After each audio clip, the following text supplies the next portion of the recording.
Muchas gracias ahí por los que están nos acompañando en nuestro canal de YouTube Camarón UABC. Nosotros hoy estamos iniciando aquí un seminario muy especial para nuestro laboratorio porque es parte de la celebración, ¿no?, de un año de nuestro laboratorio. Y tenemos la fortuna de en este momento contar con dos estudiantes de posgrado que tienen experiencias ahí en la industria, ¿no? Y en dos países diferentes y los dos países, los principales productores de camarón en América Latina, ¿no? Que es justamente México, desde donde nos hablamos con ustedes, y Ecuador. Entonces les presento a Raúl Claro, ¿no? Raúl es estudiante de doctorado de la Universidad de Nayarit y va a nos compartir justamente su experiencia aquí en México. Mientras Dayana es una estudiante que viene se incorporando este semestre en nuestro grupo y viene desde Ecuador, donde tuvo también experiencias en granjas de camarón y va a compartir con nosotros la experiencia. Entonces, inicialmente agradezco mucho a los dos por la disponibilidad de compartir sus experiencias con nosotros, ¿no? La idea es un intercambio de conocimientos, de aprendizaje y agradecemos mucho que ustedes estén disponibles y animados ahí para nos dejar saber, ¿no?, toda su experiencia y somos todos oídos. Gracias. Primero, muy buenos días con todos. Estoy muy emocionada de poder compartir la experiencia que yo he tenido en cultivos de camarón, que no ha sido muy extensa, pero creo que sí me ha ayudado a crecer mucho en cuanto o sea, ha mejorado mucho mi desempeño laboral, porque yo creo que en el campo es, como dicen, es donde las papas queman, ¿no? Entonces, mi nombre es Dayana y voy a compartir un poco de mi experiencia en los cultivos intensivos de camarón en Ecuador. Ok, bueno, hablando un poquito de la camaronicultura a nivel mundial, pues Ecuador se encuentra en el cuarto lugar después de China, Tailandia e Indonesia en producción de camarón y más que todo en exportación de camarón. Y estamos en el primer lugar a nivel de América. Ok, aquí vamos a hablar un poquito de la evolución de la exportación del camarón. Vamos a comenzar. Las actividades de camarón de cultura en Ecuador se iniciaron como a finales del siglo 70 más o menos, con personas que se les vino la idea, debido a que las mareas cuando crecían, eh, creaban charcos en las partes de los manglares y así se quedaban larvas estancadas ahí. Entonces le dieron ideas a personas para poder comenzar lo que es el cultivo de camarón. Entonces, ya a partir de los años 70 se empezaron a hacer estos cultivos escarbados, sin nada de bioseguridad, en realidad no mucho conocimiento, pero sacando de todas maneras con larvas silvestres producciones y así empezando la camaronicultura en Ecuador.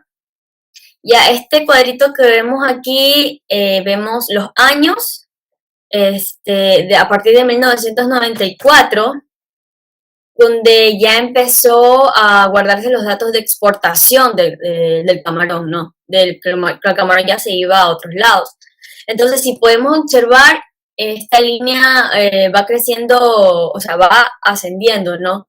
Entonces, ya hasta el año de 1999 hasta el 2005, que lastimosamente vemos como una decaída bastante fuerte y significativa para la producción de camarón en Ecuador, y debido a nuestra amiga la mancha blanca, que llegó justo de 1999 hasta el 2005, fue algo que afectó bastante fuerte, porque justamente también en ese tiempo vino lo que fue la dolarización con el gobierno de Yamil Maguad. Entonces y vino algo llamado feriado bancario, donde la gente no podía sacar su dinero, entonces muchos productores se fueron a la quiebra, eh, por decirles que llegaban hasta un 2% de supervivencia en las camaroneras. Entonces 98% de mortalidad, y a las personas que les iba más o menos bien tenían como máximo un 20% de supervivencia en sus camaroneras. Ya la hectárea de producción llegaba de 16.000 a 12.000 dólares que valía, llegó a bajar hasta unos 2.500 dólares. y muchas personas dejaron de producir camarón, entonces por eso fue en ese tiempo la decaída. Empezaron a estudiar esta enfermedad, a ver qué era lo que pasaba, qué era lo que lo provocaba.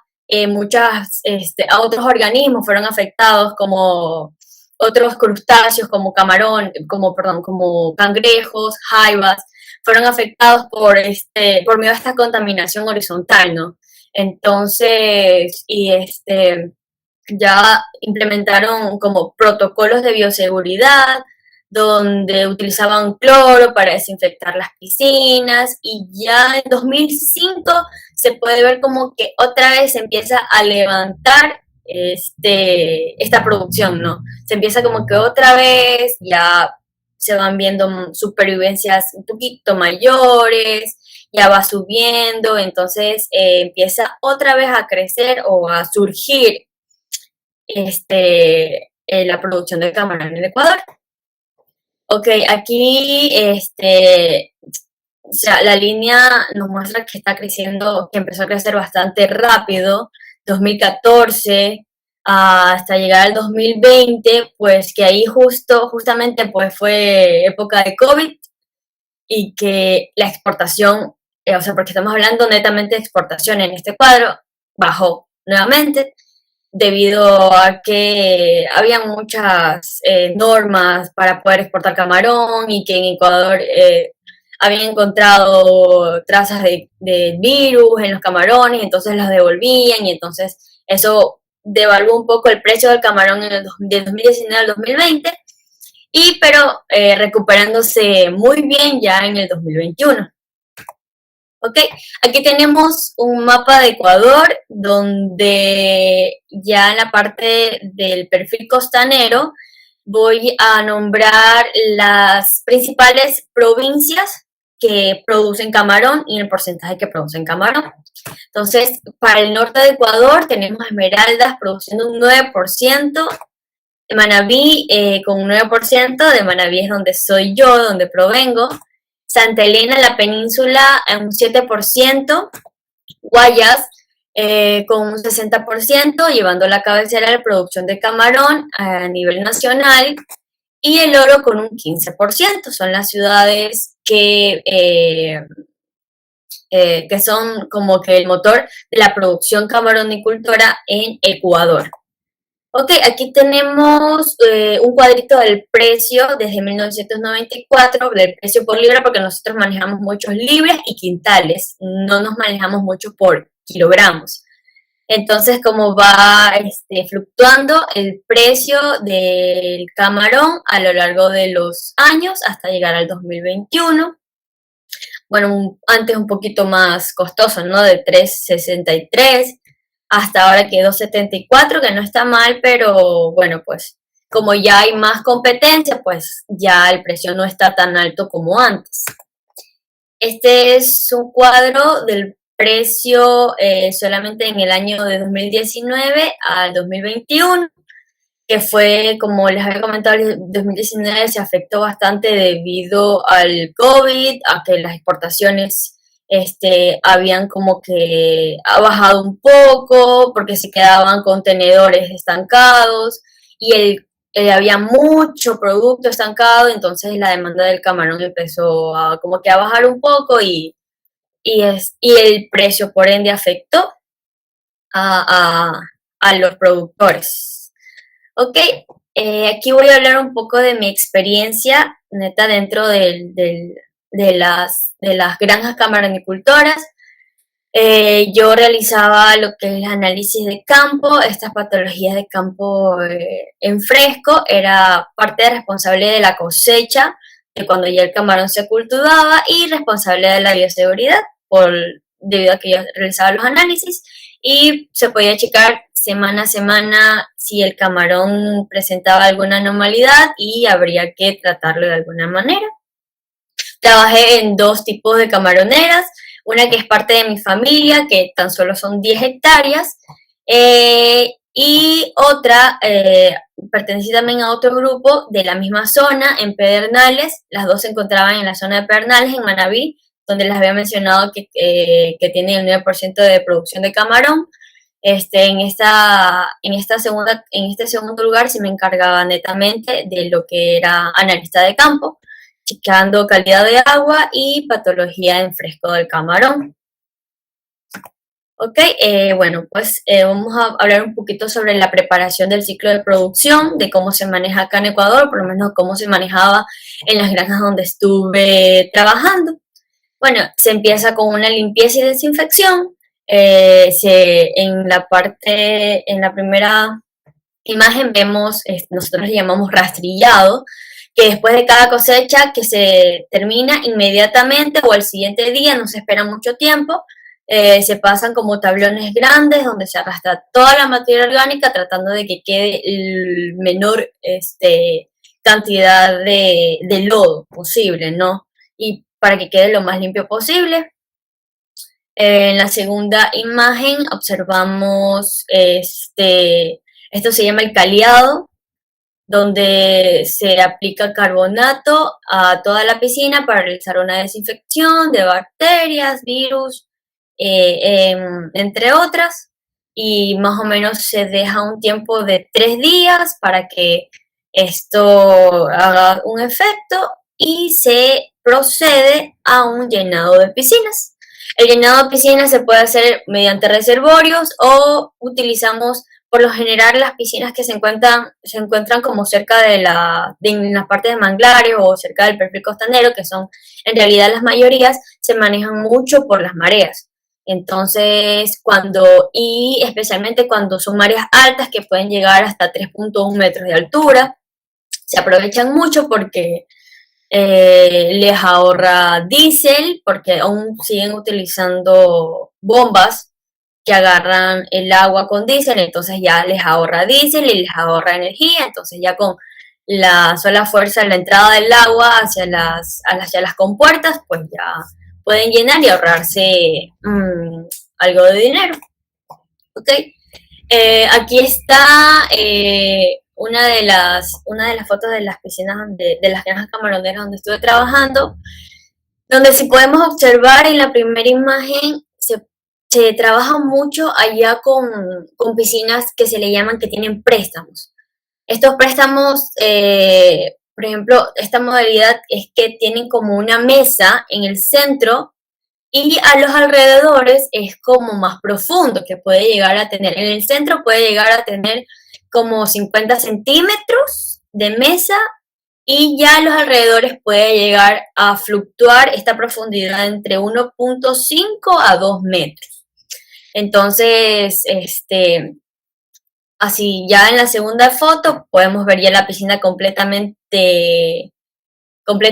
llena, pues ya no se ve la mesa, pero cuando recién se va a sembrar, en caso de que sea una siembra directa, se deja solamente en préstamo, se dice, ¿no? O sea, con la mesa descubierta y ya periódicamente pues se va llenando la piscina poco a poco. ¿Ok? Vamos aquí con el chequeo de poslarva. Acá en Ecuador se comunica con el laboratorio y si se aclimata para la salinidad, por lo menos, que tú tengas en tu piscina, ¿no? Tú puedes chequear la larva a partir de poslarva 1, puedes irla viendo, a ver cómo se va desarrollando, cómo va más que todo teniendo este desarrollo branquial,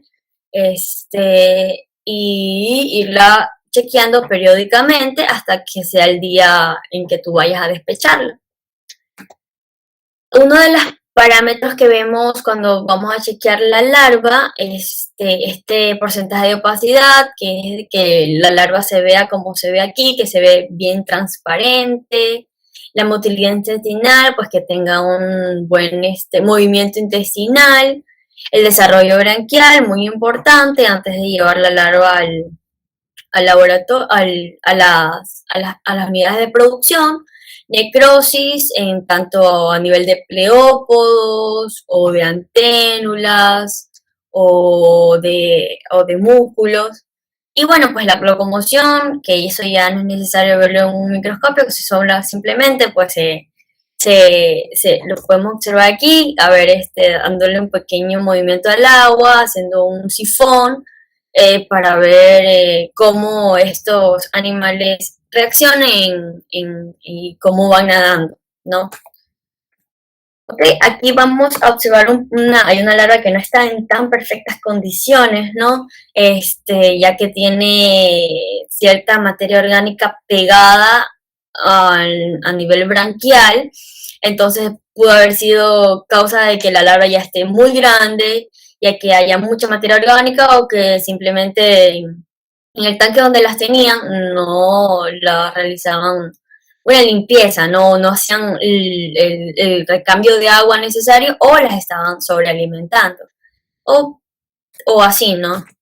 Ok, hay que tomar mucho en cuenta eso, que no solamente ver la larva o saber que esté llenita, o porque muchos laboratorios lo que hacen es ponerle el flake, ¿no? Para que se vea súper llenita y que así la larva se ve súper bien, súper llena y no, pues entonces hay que hacer este respectivo chequeo y tratar de que ver lo que no podemos ver a simple vista bajo un microscopio y chequear que todo esté en condiciones para poder tener la mayor supervivencia posible ya en el campo.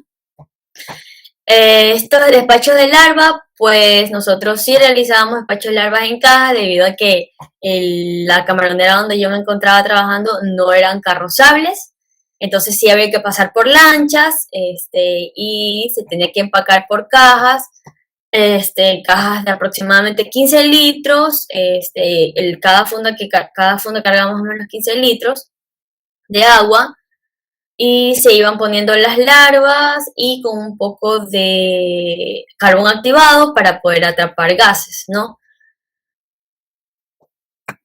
Ok, antes de pasar al siguiente tema, pues me hubiese encantado tener una foto para poder mostrarles cómo nosotros sembrábamos la larva, pues, pero simplemente lo que se hacía es ponerlas sobre el agua, en este caso que lo llevábamos en fundas, y dejar que se aclimaten unos 15 minutos, más que toda la temperatura, porque nosotros ya le habíamos pedido a la salinidad, ¿no? Y el pH casi nunca infería, no era tan significativo. Entonces se dejaba en el agua que se reposara y luego se iban soltando poco a poco, tratando de introducir un poco de agua y se iba soltando poco a poco hasta que la larva solita tomara y saliera de la funda. Ok, entonces, bueno, siguiendo pues con el control de alimentación, se utilizan mucho este tipo de platos o bandejas o comederos, que se les dice acá, donde se controla la alimentación que se le va implementando dependiendo de lo que nos digan los comederos, pues nosotros ahí es cuando se decide subir o no subir la alimentación o mantenerse o bajarse. Estos comederos por lo general se revisan cada 2 a 3 horas y va a depender mucho del clima en que esté y la hora del día. Porque me tocó ver que el camarón por lo general come mucho más, por lo menos en la zona donde yo estaba, comía mucho más rápido en la tarde. Entonces, más que en la mañana o en la noche. Entonces, dependiendo de eso, nosotros los chequeábamos más o menos de 2 a 3 veces por semana para poder tomar una decisión en cuanto a la alimentación de los camarones. Aquí quiero mostrarles una foto de cómo estaban las piscinas antes, porque en estas piscinas sí nos tocó realizar un tipo de como nos tocó mejorar el suelo, ya que en el fondo, debido a que a veces se acumulaba muchas microalgas y esto llegaba al fondo y al momento de llenar las piscinas se subía y porque iba tomando el oxígeno de la piscina, ¿no? Y con este oxígeno de la piscina empezaba a flotar. Y, por ejemplo, no sé si alcanzan a ver, pero en esta parte casi toda la orilla, debido a los vientos, no se pegaba toda la orilla, pero en realidad se encontraba encima casi en toda la superficie de la piscina, pues entonces y era bastante perjudicial porque igual de todas maneras, finalizando el ciclo, siempre se quedaba como cuando existía un bloom de algas, se iba todo al suelo y yo conseguía nada otra vez, pues empezaba a tomar el oxígeno y se subía a la superficie. Pero esto ya se pudo controlar simplemente con bacterias, especialmente Bacillus subtilis, utilizamos para poder remediar los suelos y, o sea, fue fantástico porque remedió en un ciclo de cultivo y fue increíble. Okay, vamos a hablar un poquito de las análisis de patologías en fresco. Aquí, estas son fotos que fueron tomadas a partir de camarones que se cultivaron en las granjas, en la segunda granja en la que trabajé. Aquí vemos en la parte de hepatopáncreas, donde encontramos los túbulos. Estas bolitas que vemos, pues son los lípidos, bastantes cargados de lípidos. Eso que se observa ahí en el círculo rojo es desprendimiento de materia orgánica, que es, por lo general se veía cuando como el camarón empezaba a presentar algún tipo de problemas, entonces se tomaba la decisión de adicionar algún tipo de aceites esenciales, que es lo que utilizamos para poder evitar cualquier evento, ¿no? Aquí vemos también otra foto de los túbulos del hepatopáncreas con sus ya muy llenos de lípidos. Ok, aquí tenemos el contenido intestinal llenos de cianofitas. En la segunda granja donde yo trabajé, tenían el problema de que las aguas eran demasiado cargadas de algas, muy cargadas de microalgas. Y era debido al cuerpo de agua donde tomaban el agua. Entonces, pero esto obviamente presento esto para que puedan observar los problemas que se presentaban, que podía ser muy controlado con bacterias, o sea, y las bacterias funcionaban excelente para el control de este tipo de algas. De estas microalgas, aquí tenemos otra foto de los intestinos. Ok, aquí vemos una gregarina ya dentro del intestino, de este contenido intestinal. Una gregarina que es un parásito que lacera el intestino del camarón y también evita que éste se nutra de la mejor manera. Aquí vemos otra gregarina de otra manera, de otra forma. Ok, aquí en esta foto podemos observar la ampolla rectal. Estos gametocitos son los gametocitos de las gregarinas, de las que vemos anteriormente. Ya estando ahí en ese estado es donde se controlaba. Pero estando en la ampolla rectal y todavía siendo gametocitos, no había nada que hacer, o por lo menos no se hacía nada hasta que estos ya eclosionaran y ya se convirtieran en gregarinas, y ahí sí ya se mandaban a desparasitar, ya sea con un balanceado medicado o con alguna otra metodología. Bueno, pues aquí vemos las branquias, vemos lamelas branquiales, aquí están creo que muy bonitas, están muy ordenaditas, aquí creo que se ven muy bien, en muy buen estado, a comparación de esta segunda foto donde podemos observar que ahí ya vemos un protozoario y podemos observar en las puntas de las lamelas branquiales como tienen esta bifurcación, y que significa que son lamelas que están inflamadas debido a estrés que hayan presentado dentro del ambiente donde se encontraba el organismo. Aquí vemos otro protozoario, es una cineta, también dentro de las lamelas branquiales. Pues hay que decir que los protozoarios no son patógenos, pero sí dificultan mucho la respiración, ¿no? de los camarones. Y al dificultar la respiración, pues ellos también dejan de comer. Entonces es muy importante chequear que no existan o que no estén obstruyendo estos protozoarios dentro de las branquias. Aquí vemos, eran mis favoritos, no mentira. Estos son epistilis, es como un ramito de uvas, yo les decía, que también se encontraban y se adherían son epicomensales, ¿no? Estos epibiontes se adherían a las branquias, dificultando, perdón, la respiración de estos organismos. Ok, había otro más que era como que estas bacterias filamentosas llamadas eh, leucotrix, que también eran mucho más difícil de deshacerse debido a sus filamentos y se adherían mucho más a las lamelas branquiales del camarón. Lastimosamente no tengo una foto de eso, pero sí me hubiese gustado mucho mostrárselas. ¿Ok?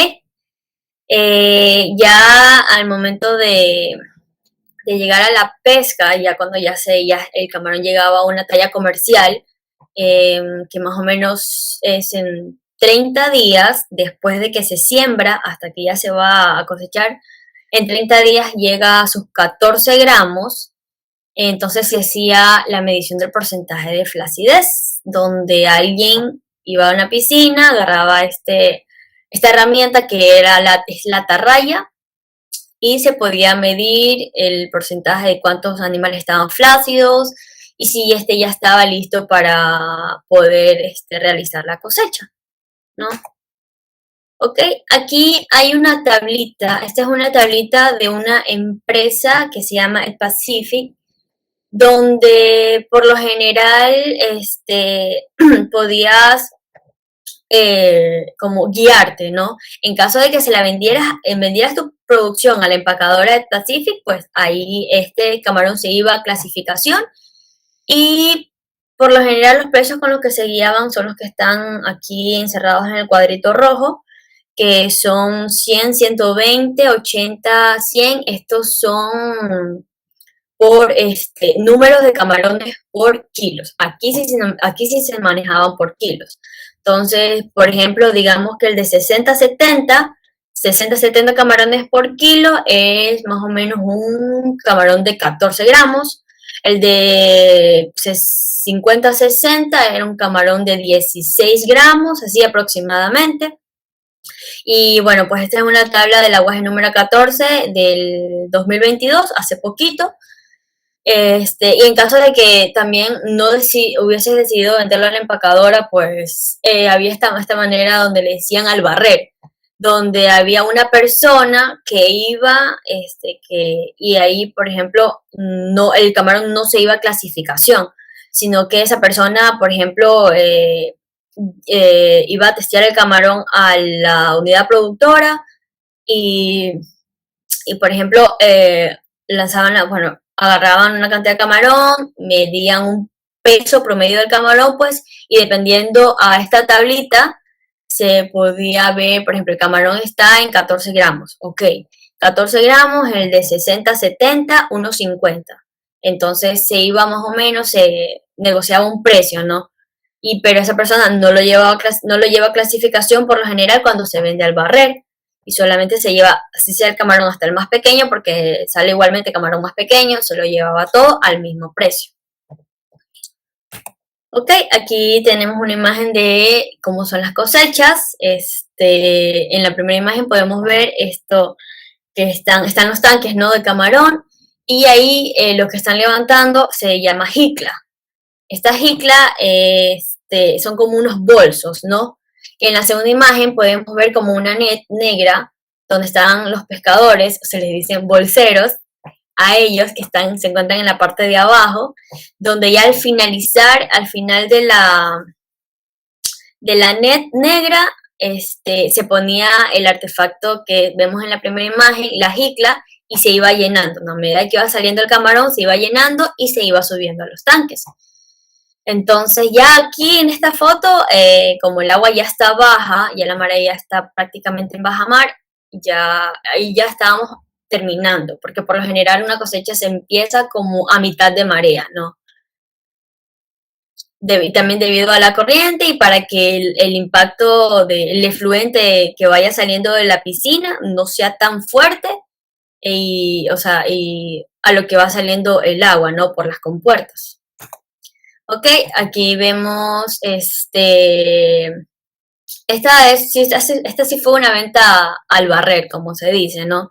Ahí se encuentran los tanques, se va seleccionando inclusive los pescados, se van sacando para que vaya lo menos contaminado posible el camarón, y se van escurriendo en las gavetas que se encuentran del lado izquierdo. Se van escurriendo en las gavetas para que ya en un momento del peso final, pues ya se vaya solamente camarón y con la menos cantidad de agua posible. ¿Ok? Aquí tengo unos datos de producción en la zona norte del país, que es de donde yo estuve trabajando y de donde yo les estaba hablando en estas imágenes, de 30 quintales por hectárea, que son aproximadamente 1.363 kilogramos por hectárea. Y, o por ejemplo, o sea, pueden llegar de 30 o a 50 también quintales por hectárea, que son 22.272 kilogramos por hectárea. Y ya si nos vamos un poquito a la zona sur del país, sí se puede llegar a cultivar hasta 90 quintales por hectárea, que ya son 4.090 kilogramos por hectárea. Ya sería prácticamente el triple de lo que cultivan en la zona norte. Ya densidades un poquito más elevadas, cantidades un poquito más altas. Ok, bueno, pues y esa es mi experiencia. Muchas gracias. Muchas gracias, Diana. Vamos a dar ahora la oportunidad Claro, hacer su presentación y luego vamos a una sesión de preguntas y comentarios, ¿ok? Gracias. Adelante, Claro. Bueno, buenas tardes, buenos días. Qué bueno que me invitaron a compartirles de lo poco o mucho que he aprendido en este tiempo que he trabajado en la producción de camarón. Les voy a hacer mi presentación. Mi nombre es Raúl Claver Los Santos, soy estudiante del posgrado en Ciencias Biológicas Agropecuarias de la Universidad Autónoma de Nayarit y actualmente estoy haciendo una estancia de investigación en el Instituto de Investigaciones Oceanológicas con el doctor André Braga. Voy a iniciar hablándoles un poco de la producción mundial en cuanto a pesca y captura y acuacultura.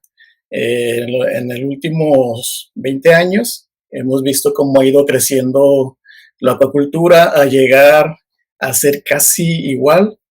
En el último registro, que es del 2020, aproximadamente la producción total de la pesca y acuacultura fueron cerca de 180 millones de toneladas. De esos 180 millones de toneladas, el 50.2% es de pesca de captura y el 49.2% es en acuacultura. Están un poquito similares. Aquí lo vemos más detallado. La acuacultura está alcanzando la producción de lo que hace la captura. Y del total de la producción mundial de las especies, el 67% lo ocupan los peces. De ahí le siguen con el 23% los crustáceos y con el 11% los moluscos. De los crustáceos, el 16% son los camarones. Y de estos, el camarón blanco, Peneus banamei, es el 51.7% de la producción mundial. México ocupa el 7º lugar en la producción mundial de crustáceos en acuacultura marina y costera. Está a un lugar de Ecuador. En la producción Latinoamérica, México se encuentra en 2º lugar. Y la producción acuícola en México, ¿cómo está integrada? El 37% lo ocupa la tilapia, el 36.1% el camarón, 11.3% el ostión, 7.6% la carpa y 7.6% otros. De estos, en México existen alrededor de 1.447 granjas dedicadas al cultivo de camarón, distribuidas en 16 estados del país.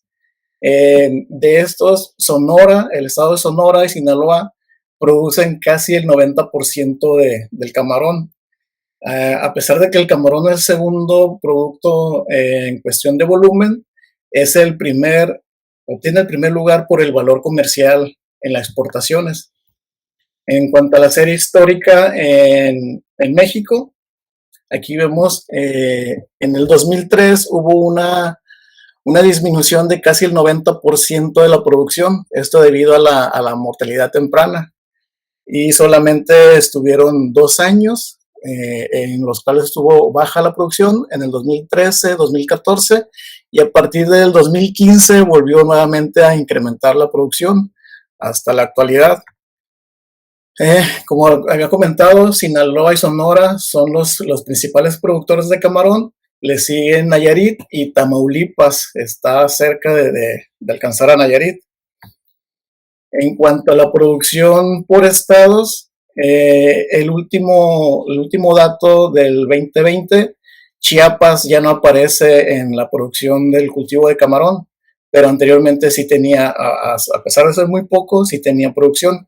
Jalisco tiene una producción muy baja, esto es en camarón en agua dulce, cultivo en agua dulce, tierra adentro. En cuanto al comparativo de la producción de camarón, vemos en cuanto a acuacultura, tuvo un incremento del 25%. Si lo comparamos con la captura con la pesca de captura, la pesca tuvo una disminución del 6%. La acuacultura va aumentando. Los principales compradores del camarón mexicano es Estados Unidos, China y Holanda. Como les había comentado, estoy haciendo el posgrado en Ciencias Biológicas Agropecuarias. Estoy trabajando con camarón en cultivos hiperintensivos. Y mi experiencia laboral principalmente ha sido en Sonora. He estado trabajando estas son las zonas que se establecieron en Sonora, los parques acuícolas. Empecé trabajando en Aquiropo, de ahí me fui a Valle de Quino, al Cardonal, regreso a la Costa de Obregón, a la Tanasia y el Ciari, y de nuevo otra vez a Aquiropo. Cuando yo empiezo a trabajar en la granja, inicié aprendiendo y haciendo de todo. Como ya ha comentado Dayana, se prepara el estanque, solamente que aquí se deja, las cosechas siempre eran en el mes de noviembre y se dejaba secar los estanques hasta enero.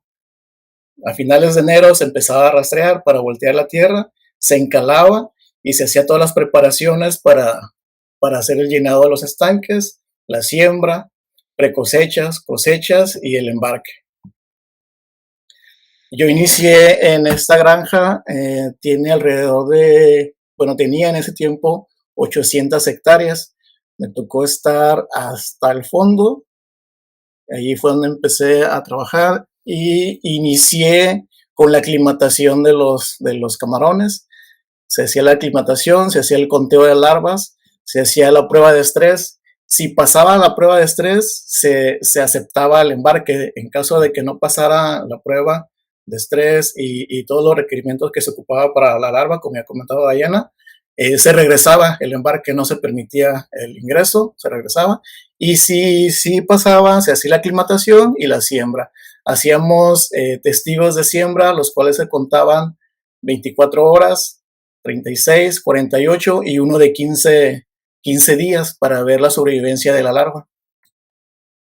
Y durante el cultivo hacíamos muestreos todos los días. Empezábamos por la mañana al amanecer, se checaban todos los estanques, veíamos el estado físico de los camarones, coloración, actividad, los tractos que estuvieran llenos, y también se hacían análisis en fresco. Ya se encargaban las patólogas de laboratorio. Ellas checaban el hepatopáncreas, intestino, la hemolinfa, y nos pasaban los resultados. Una vez tenidos, cada semana pasaban los resultados y ellas nos decían o nos sugerían qué se podía hacer en caso de enfermedades o parásitos en el intestino o las branquias. Para hacerlo, en cuanto a la alimentación, nos guiábamos en una guía que tenía la empresa, de acuerdo a la talla de los camarones y a la densidad de siembra. Cada semana eran los kilos por hectárea que estábamos aplicando. Esto también se acompañaba con un registro diario de charolas o comederos.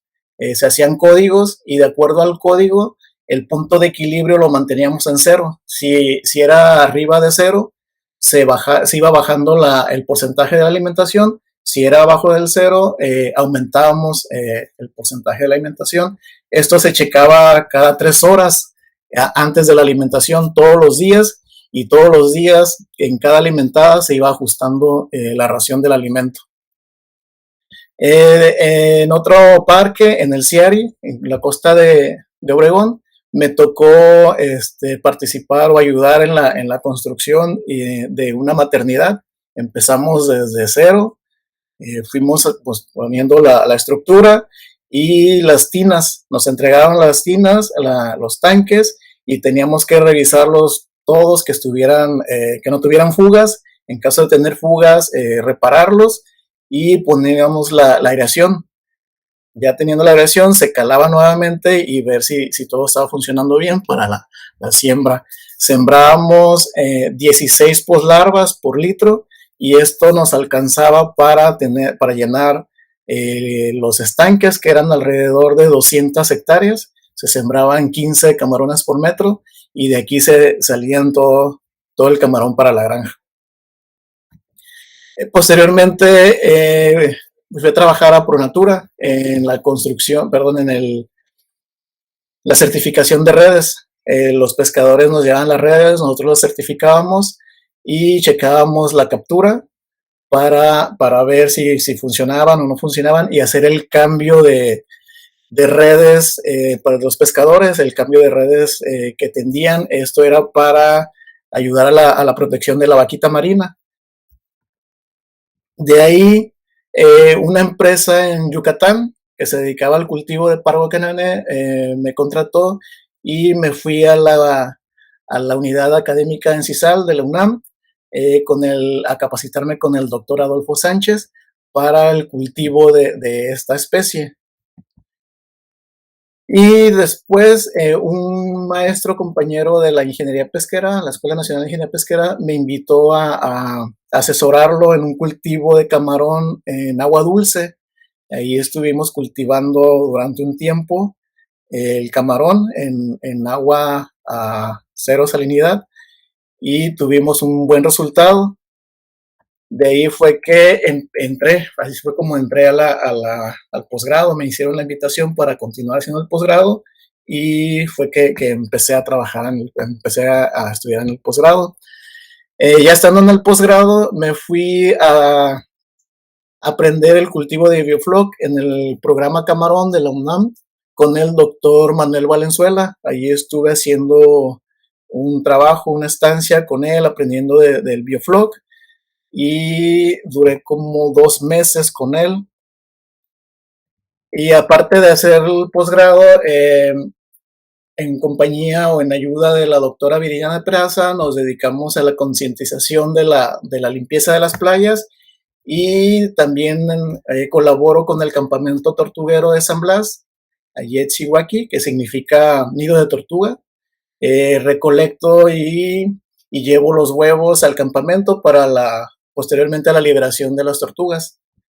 Y actualmente estoy haciendo una estancia de investigación en el Instituto de Investigaciones Oceanológicas con el grupo de André, el doctor André, en el laboratorio de producción de camarón. Eso sería todo. Muchas gracias, Claro. Si alguien tiene algún pregunta o comentario, adelante. Gracias. Estuvo muy completa ambas presentaciones, me gustaron mucho. Me llenaron de mucha curiosidad y emoción de visitar Ecuador y seguir conociendo México.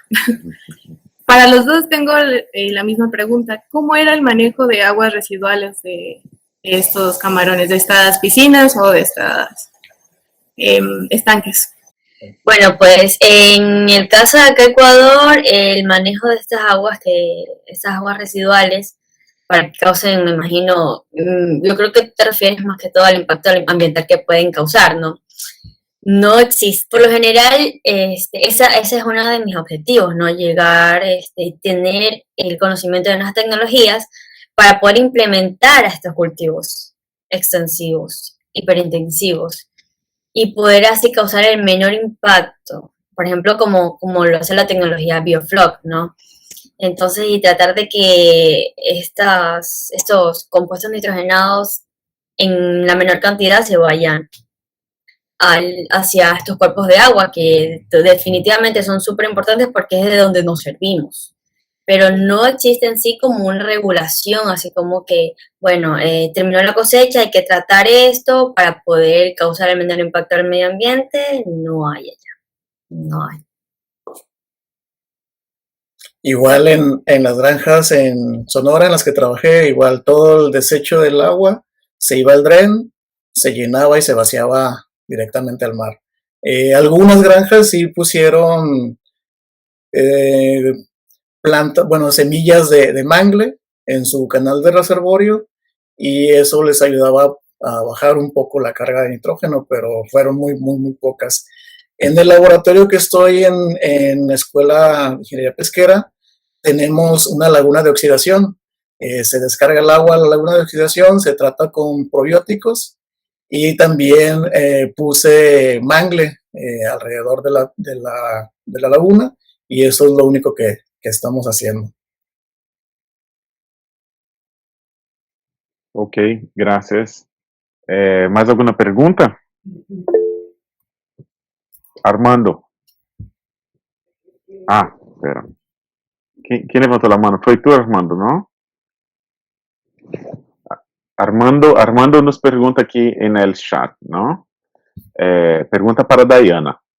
Sendo de outro país, estando em México, que opina do potencial de México e também que lhe falta de tu ponto de vista em la produção de camarão para chegar ao nível de produção de Equador, tomando em conta que México tem muita mais linha de costa que Equador.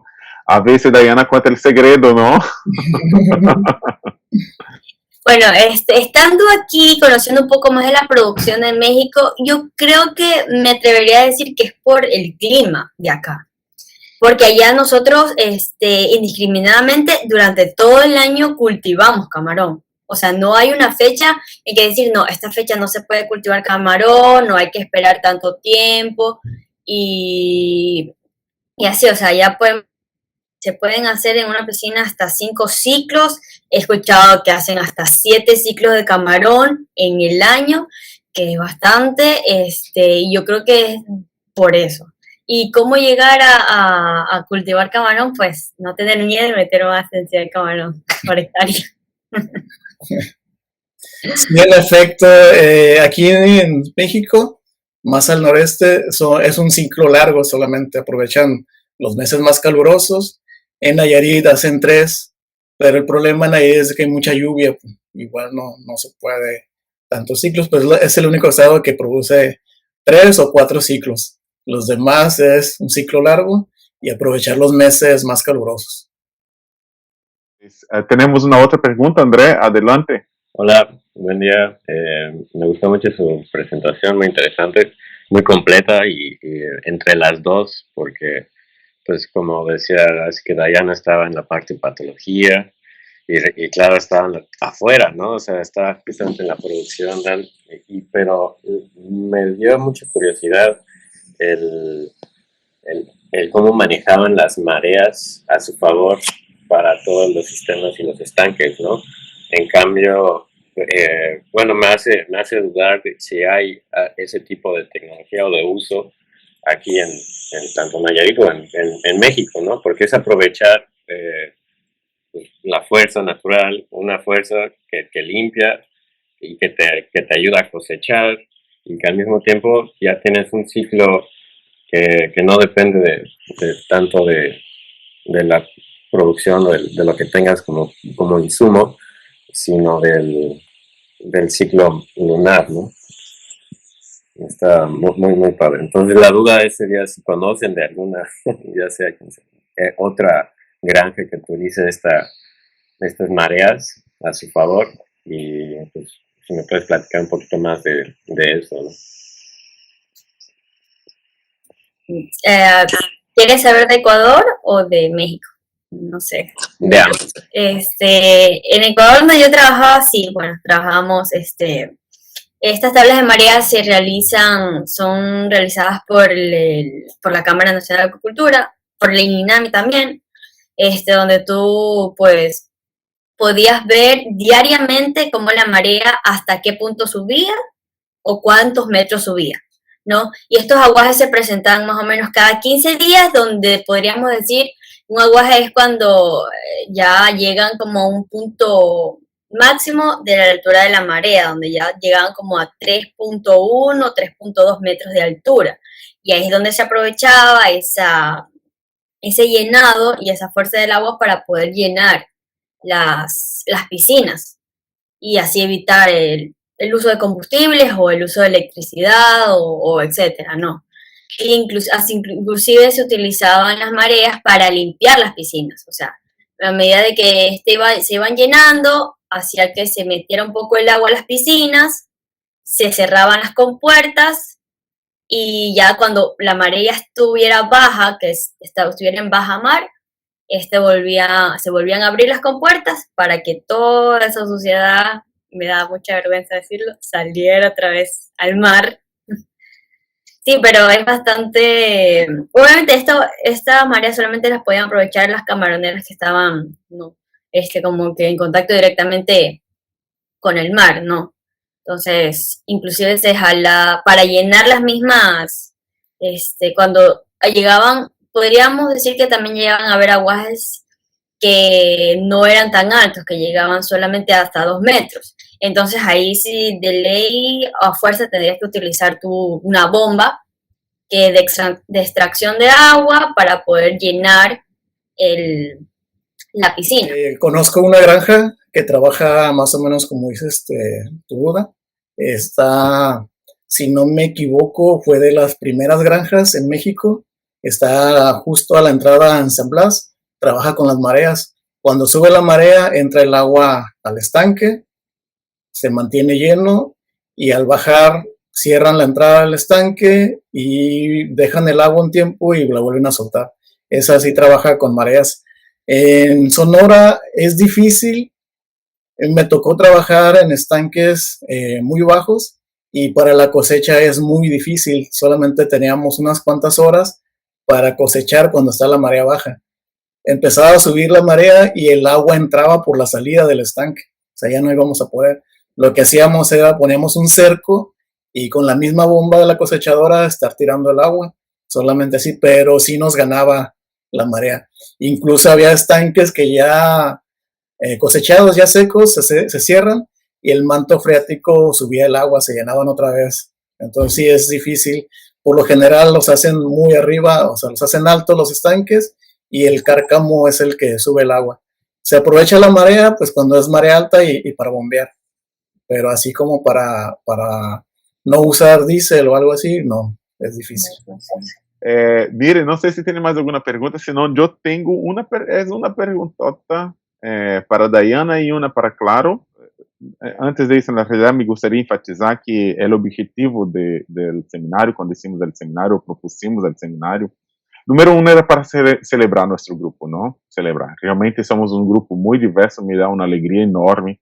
Temos estudantes de todos os níveis neste momento, com experiências diferentes. Há estes dois que têm aí já realmente uma experiência na indústria, e aí outros estudantes, por exemplo, que são mais de laboratório, não como chamo eu, pero que realmente são dedicados mais a técnicas, e isso nos hace forte, não? Essa é uma fortaleza nossa.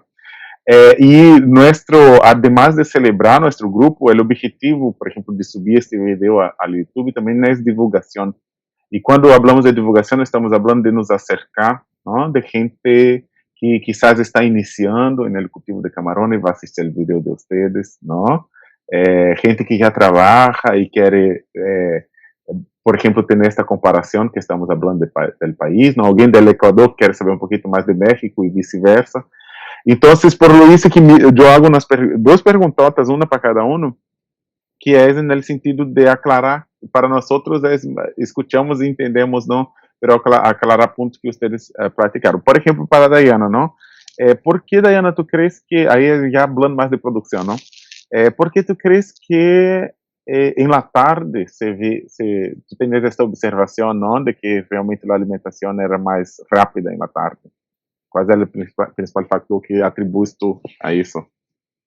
Claro, sí, cuando yo entré a trabajar, por lo general me decían como que no, que el camarón es más activo en la noche, sí, ciertamente, pero que comen más en la mañana.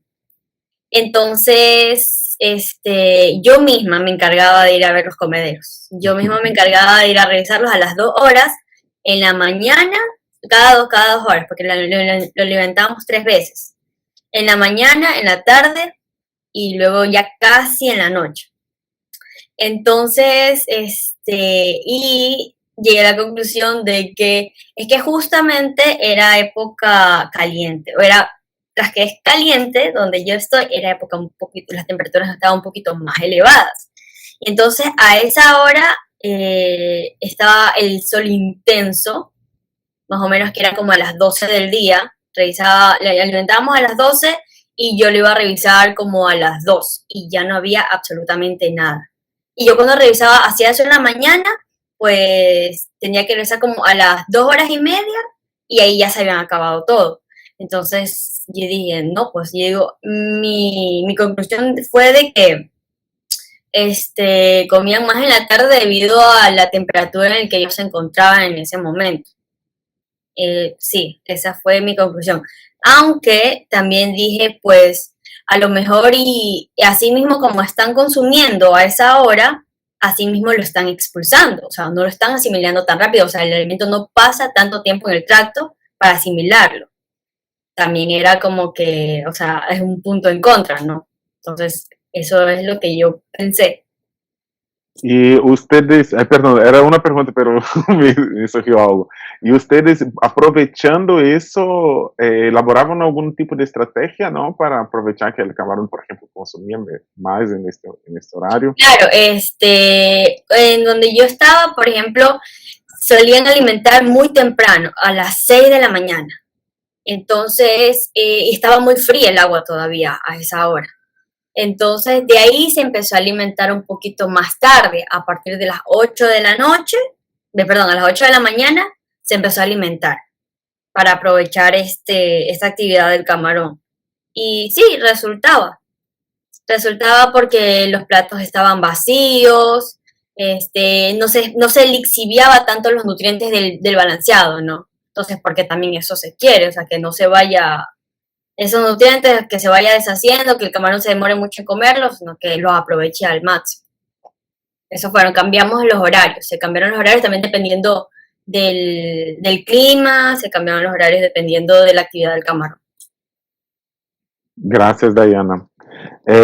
Claro, pensando em alguém assim que está começando, não? Este vídeo eu vou compartilhar com meus estudantes de licenciatura, por supuesto que sim. Então, pensando nessas pessoas que apenas vão se encantando com a camaronicultura, não? Explica um pouquinho para nós desta prova de estresse e o que significa o camarão passar nesta prova de estresse, não? Por favor. Sí, esperamos que la larva, al sembrarla al estanque, no se vaya a morir al entrar el agua. Entonces, le hacemos una prueba de estrés térmica y con salinidad. En cuanto llega el camión llega a la puerta de la granja y no pasa hasta que se acepta la larva. Entonces, me tocó ir a mí a recibirla, sacamos una muestra de cada tanque y me la llevo al laboratorio.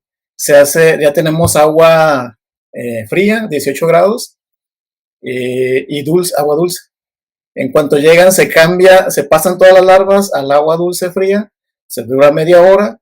En esa media hora estamos pesando y observando las características de la larva, que tenga las branquias desarrolladas, que no tenga necrosis, que no tenga deformidad, el intestino que esté lleno, la movilidad, como comentaba Diana, y que por lo menos mínimo tenga un peso de 8 miligramos, 8 o 9 miligramos.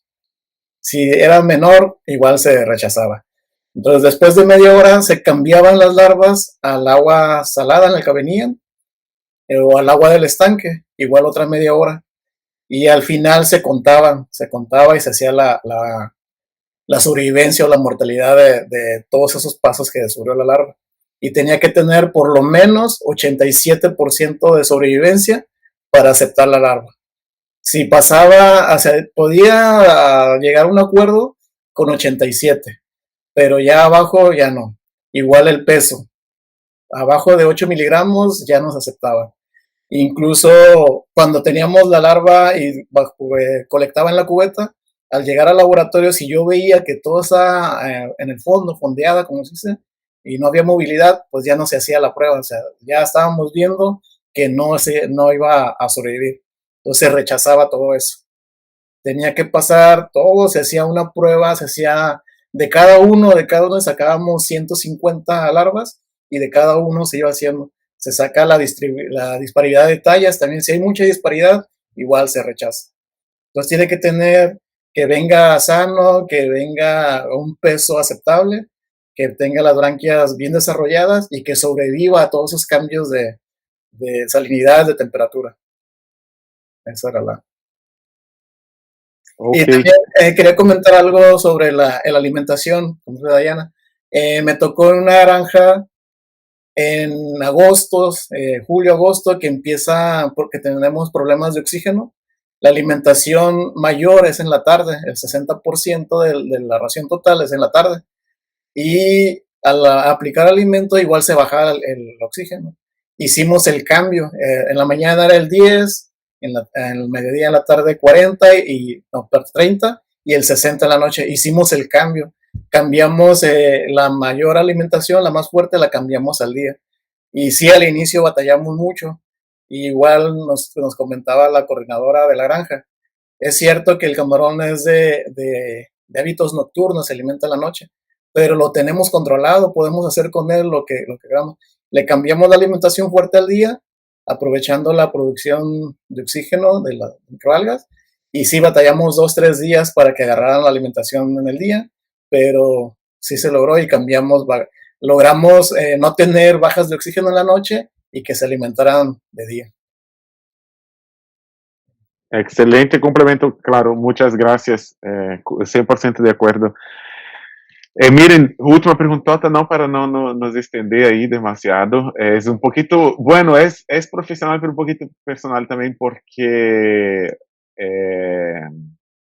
ustedes, muchos de nosotros que somos académicos, ¿no? Acabamos haciendo el camino hacia la industria, ¿no? En mi vida toda yo fui académico y de repente una vez me vi ahí en una granja de camarón, ¿no? Y ustedes, de cierta manera, hicieron el inverso. Y la realidad es que las dos vías son muy, muy comunes, ¿no? Y eso es bueno. Es por eso que incluso estamos aquí juntos hoy, que es justamente para incentivar esta interacción, ¿no? Entre academia e industria. Ese es el objetivo de todo el sector. No importa si estás dando clases, si estás haciendo investigación o si estás tú allí en el campo produciendo. Cuanto más interacción tengamos nosotros entre industria y academia, mejor para el camarón, ¿verdad? Mejor para la camaronicultura. Y ustedes dos, además de esta vía, ¿no? De industria hacia academia, ustedes tienen otra cosa en común, que es el interés con el Biofloc, ¿no? Comentamos aquí un poquito de eso. Los dos llegaron en nuestro grupo con ese interés de desarrollar algo con el Biofloc. Y era eso que me gustaría que ustedes comentasen un poquito para nosotros, ¿no? Número uno, el porqué de este cambio. ¿Por qué no se queda ahí en la industria y seguir, ¿no? Ganando muy bien, trabajando mucho, pero ganando muy bien. ¿Y por qué venir un poquito a la academia, que es un otro mundo, es una otra demanda? Y también porque es el interés en el Biofloc. Entonces son dos cosas que están relacionadas, obviamente, porque se mover ustedes con este interés, ¿no? Pero es lo que me gustaría saber, que ustedes compartiesen con nosotros los porqués, ¿no? Bueno, pues en mi caso es el hecho de concientizar más hacia que los recursos se acaban, de que no siempre vamos a tener el mismo espacio para cultivar, de que siempre hay que ir innovando, hay que estar de la mano con la tecnología, con las nuevas investigaciones, porque las personas, la población mundial va creciendo. O sea, y siempre hay que buscar tecnologías para poder producir más en menos espacio y sin causar este impacto ambiental. Y, o sea, y sin pensar de que de esas aguas mismas se van a servir. Y una vez que se acabe el agua, ¿qué va a hacer? O sea, una vez que resulte que el agua está contaminada y que no está apta para cultivar camarón, ¿qué va a hacer? Entonces, pensar así de esa manera, ¿no? Ir más allá, ir y poder abastecer también, poder llegar a tener un alimento inocuo, ¿no? Para el final, que es el consumidor, que es el que va a sacar el provecho y a consumir este producto que nosotros estamos produciendo. Y bueno, es por eso es que a mí me gusta mucho la tecnología Biofloc, ¿no? Porque utiliza esta ideología, ¿no? Que yo tengo, que es de cero recambio de agua, de esta simbiosis con bacterias, de esta producción igualmente alta, que es lo que se... Porque yo creo que igual estoy tanto de la mano, me gusta la producción, me gusta la industria, pero también quiero que sea algo que no afecte tanto al ambiente, ¿no? Que no sea un impacto ambiental y sentirme mal, pues, por lo que estoy haciendo. Me dicen que, ay, sí, ganas mucho dinero y todo, pero no me siento bien así. Y sí quiero buscar, y sí quiero aprender, y sí quiero empaparme más para poder decir, estoy haciendo las cosas bien, ¿no? Y estoy haciendo y sigo avanzando, pero haciendo lo correcto y no dejar a un lado en lo que creo, en lo que pienso, en lo que creo que se puede lograr sin hacer este daño, ¿no? Como a veces lo hace la industria. Bueno, yo regresando de la licenciatura, igual me hicieron la invitación a continuar haciendo posgrado. Compañeros, muchos se vinieron a hacer posgrado al CICESE, a La Paz, y yo quise poner en práctica lo que había aprendido en la escuela. Y pues sí sabía, sí tenía conocimientos, pero en práctica me di cuenta que era poco lo que tenía. Ya estando en la industria, empecé a cuestionarme por qué pasaban las cosas. Lo primero fue en el laboratorio, los análisis en fresco, que las compañeras llegaban y nos daban el reporte y decían, así están tus camarones. Y yo decía, ¿por qué? O sea, ¿cómo? Y quiero aprender, ¿por qué? ¿Por qué me dices eso? Y ya empecé a meterme al laboratorio, ellos me permitieron, me enseñaron y fui viendo, fui aprendiendo y cuestionarme por qué, cómo se relacionaba el cuidado que le damos en producción a los resultados en el laboratorio. Y así fue. Y después, los mismos alumnos, me tocó una vez, ya lo he comentado, que llegó un alumno a hacer prácticas y en la noche me despertó porque el estanque estaba en 2.5 y se le iban a morir los camarones. 2.5 de oxígeno en el estanque y se le iban a morir porque les dijeron que de 2.5 para abajo se empiezan a morir. Y decía, pues nos va a tocar hasta menos de uno y ahí van a estar sobreviviendo los camarones, son resistentes. Y después, ya cuando iniciamos en las maternidades, que llegó un asesor y nos dijo que nitritos, que es lo que estoy trabajando, no puede estar mayor de 5 porque se van a morir igual. Y me tocó estanques arriba de 5, 4 o 5 días arriba de 5. Y queríamos hacer algo y no podíamos, y se nos van a morir, decían, y sobrevivieron. Entonces, ¿por qué? ¿Por qué sobrevivieron? ¿Qué fue lo que pasó? Y era cuestionarme todo, cuestionarme. Ya cuando entré a hacerlo de peces en CISAL, ahí fue cuando empecé a relacionarme con la investigación, con el maestro Adolfo, con el doctor Manuel Valenzuela. Y ahí me di cuenta del Biofloc, él empezaba a trabajar con Biofloc. Y empecé a mezclar lo que yo aprendí en la industria con lo que el maestro Adolfo estaba haciendo con la ciencia, entonces empezamos a combinar, pero no pasó a mayor, o sea, no duró mucho la empresa en la que estuve, no fue muy productiva, entonces pues yo quería producir, no estar sin hacer nada. Yo regreso y ya cuando empiezo a hacer el cultivo en agua dulce, iba y pedía agua con un doctor en la escuela, el que es ahora mi director, Y él empezó a convencerme, a decirme de hacer ciencia y trabajar el por qué. Y siempre que iba le hacía preguntas, lo cuestionaba, ¿por qué pasa esto y por qué? Y me dijo, ¿y por qué no lo haces tú y por qué no te das cuenta del por qué de las cosas? Así fue como entré a hacer investigación. Comentaste aí del oxígeno e del nitrito. Pero hoy en día, estando en la academia, ¿tú ves esto como el ideal? Entiendo que sí, no se van a morir, pero van a sufrir otras consecuencias, no van a crecer, o van a estar muy estresados, no van a consumir alimentos, lo cual no los va a dar a crecer. Entonces, cuando uno está en producción, lo que quiere es producir, como comenta Diana, y no le importa lo demás, él no quiere producir. Entonces ya conociendo, viendo que aunque sí no se van a morir, van a tener otras consecuencias, hay que tratar de buscar o que esté en un ambiente óptimo y no tenga esos estresores. Entonces hay que estar, ya hacer lo que se puede hacer. Por eso el interés de trabajar con el Biofloc. El Biofloc me va a ayudar mucho con la calidad del agua, me va a ayudar a no hacer muchos recambios y me va a ayudar a tener un ambiente óptimo para el desarrollo del camarón. Entonces sí, ya, ahora sí lo entiendo. Sí sé que, ya entiendo que no se van a morir, pero sí tiene otras consecuencias. Y ya sé o aprendí métodos para lograr que no lleguen esos estresores. Y si están, cómo resolverlos. No, antes se hacía un recambio fuerte del 80% y ya se solucionaba un poco el problema. Entonces ya ahora sí con la academia, con lo que he aprendido, pues ya sé cómo prevenirlo, cómo no esperar, no solucionar el problema en el momento, sino prevenirlo y que no llegue ese problema.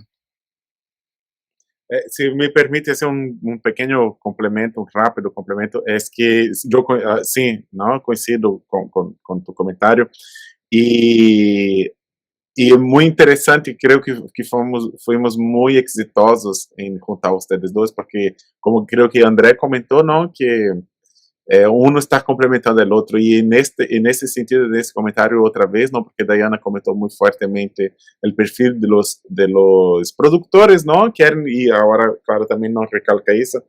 Eh, y ahí es mi punto, porque cuando nosotros hablamos del oxígeno abajo del 3, del nitrito arriba del 5, no es simplemente porque estamos preocupados con el animal. Claro que estamos preocupados con el animal, pero no es por lo hizo, por lástima apenas, ¿no? Claro que queremos que hacer buenas prácticas de acuacultura y que estén bien, pero también esa es producción, porque como comenta, claro, ¿no?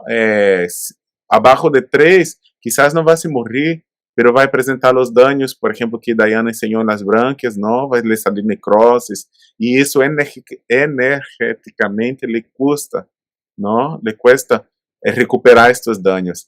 Então, o que vai estar sendo? Justo o que comentou, claro, vai estar comendo, não?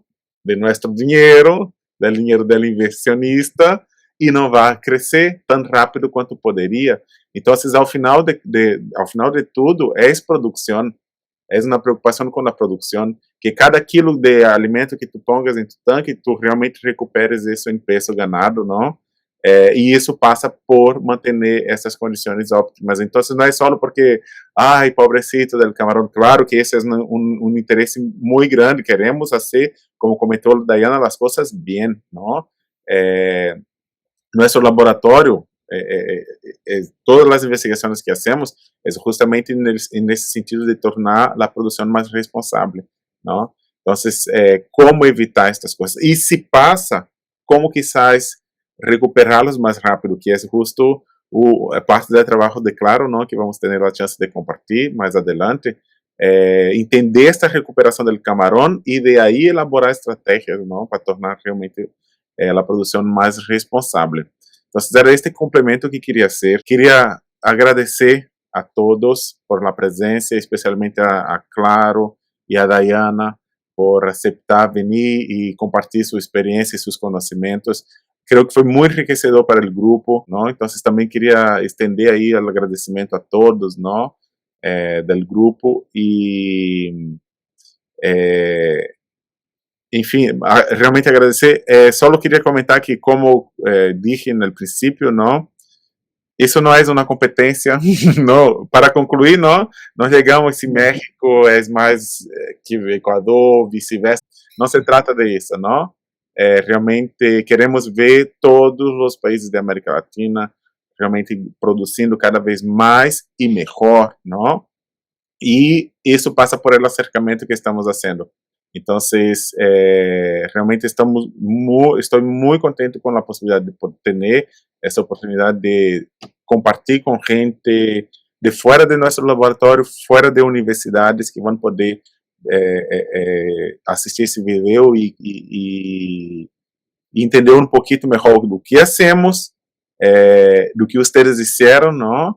E a importância de ter boas práticas. Isso, ao final de contas, é isso que estamos priorizando. Então, outra vez, muitas graças, Diana, muitas graças, claro, felicidades por a apresentação. Ojalá que haya sido provechoso também para vocês, como foi para nós escutarlos, ok? Gracias.